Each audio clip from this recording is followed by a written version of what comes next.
ఎనకరా అన్న కొద్దిగా ఎనకరా ఎనకరా కొద్దిగా ఎనకకు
कोई मल जल्दी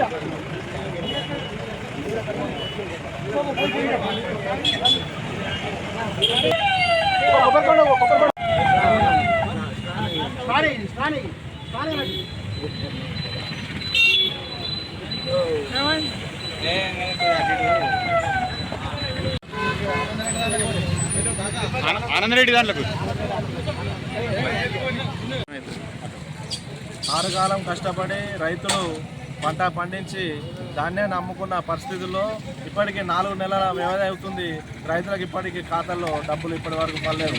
దేవుడా, మాకు ఇప్పుడైతే మాకు ఈ వడ్ల పైసలు వస్తే మళ్ళీ పంట పెట్టుబడికి మేము పెట్టుకునే విధంగా కష్టపడుతున్నామని చెప్పి రైతులు అరిగోస పడుతూ ఉంటే అవినీతి జరిగిందని చెప్పి తూతు మంత్రంగా ఒక నివేదన పంపించి ఒక 2-3 సస్పెన్షన్ చేసి దాన్ని మళ్ళీ ఆ ప్రభుత్వం వైపు మళ్లించే విధంగా ఇప్పటి వరకు కూడా రైతులకు న్యాయం ప్రభుత్వం మొండి వైఖరి నశించాలని చెప్పి మేము కోరుకుంటున్నాము.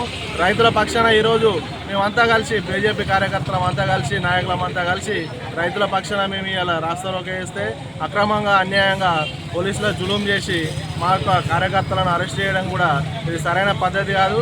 ఇది ప్రభుత్వానికి సిగ్గుచేటుగా భావిస్తున్నాము.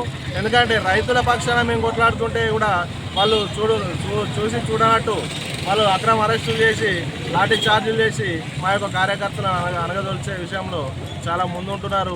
రైతులకు పైసలు ఇచ్చే విధంగా మీరు ఇప్పటికైనా కానీ చొరవ తీసుకొని గౌరవ ఎమ్మెల్యే గారిని మేము వేడుకుంటున్నాము. వాళ్ళకు రైతులకు తొందరగా డబ్బులు ఇప్పించి వాళ్ళ యొక్క సాధక బాధకాలను తీర్చగలని చెప్పి మా బీజేపీ పార్టీ పక్షాన మేము కోరుతున్నాము. ఈరోజు రాష్ట్ర పార్టీ పిలుపు మేరకు మరియు జిల్లా పార్టీ పిలుపు మేరకు రైతుల పక్షాన నిలబడి ధర్నా చేస్తూ ఉంటే అక్రమంగా మరి పోలీసులు మమ్మల్ని విచక్షణారహితంగా లాక్కెళ్ళి మరి స్టేషన్లో పడేయడం అనేది మరి ఈ ప్రభుత్వ అవినీతి పాలనకు నిదర్శనమని నేను చెప్తా ఉన్నాను. మరి రైతుల పక్షాన నిలబడి పోరాడితే తప్ప అని చెప్పేసి నేను అడుగుతున్నాము. మేము రౌడీలమా, గూండాలమా, మరి ఏ విధంగా మమ్మల్ని ఇలాంటి అరెస్టు చేయడం మరి ఈ ప్రభుత్వానికి తగదని చెప్పేసి నేను చెప్తా ఉన్నాను. మరి 4 నెలల నుంచి మాకు డబ్బులు పడలేవు, అన్నమో రామచంద్ర మాకు డబ్బులు కావాలి, మేము పండించిన పంటలకు 6 కాలం కష్టపడి పండించిన పంటలకు డబ్బులు కావాలని చెప్పేసి వాళ్ళు చెప్తా ఉంటే మరి ఇప్పటికీ నిమ్మకు నీరెత్తినట్టు ఏదో నలుగురిని సస్పెన్షన్ చేసి మరి అరెస్ట్ అయిన వాళ్ళను బెయిల్ మీద తీసుకొచ్చి మరి వాళ్ళు దర్జాగా తిరుగుతుంటే రైతులు ఉరువెట్టుకునే పరిస్థితికి వచ్చింది. మరి వాళ్ళకు డబ్బులు ఇవ్వాలని చెప్పేసి మేము ప్రజాస్వామ్య పద్ధతిలో మేము ధర్నా చేస్తూ ఉంటే, రాస్తారోకా చేస్తూ ఉంటే మరి పోలీసులు విచక్షణ రహితంగా మరి తీసుకెళ్లి స్టేషన్లో పడేయడం అనేది మేము భారతీయ జనతా పార్టీ పక్షాన మేము ఖండిస్తూ ఉన్నాము. మరి మా పార్టీ పిలుపు మేరకు ప్రజల పక్షాన నిలబడాలని చెప్పేసి చెప్తా ఉంది, ప్రజల పక్షాన పోరాడాలని చెప్తా ఉంది. మరి ఈ పోరాటాలు ఇలా చేస్తూ ఉంటే ఇలాంటి అరెస్టులు చేయడం అనేది కరెక్ట్ కాదని చెప్పేసి నేను చెప్తా ఉన్నాను. మరి ఇంకా రానున్న రోజులలో రైతుల పక్షాన కానీ ఇతర అవినీతి ఆరోపణలు చేస్తున్న ఈ ప్రభుత్వాన్ని ఖచ్చితంగా నిలదీస్తామని చెప్పి మీరు ఎన్ని అరెస్టులు చేసినా కానీ భయపడే ప్రసక్తే లేదు. ఇలాంటి అరెస్టులు ఇంకెన్ని చేసినా కానీ రైతుల పక్షాన పోరాడతాము, వాళ్ళకు మద్దతుగా నిలుస్తామని చెప్పి చెప్తా ఉన్నాను.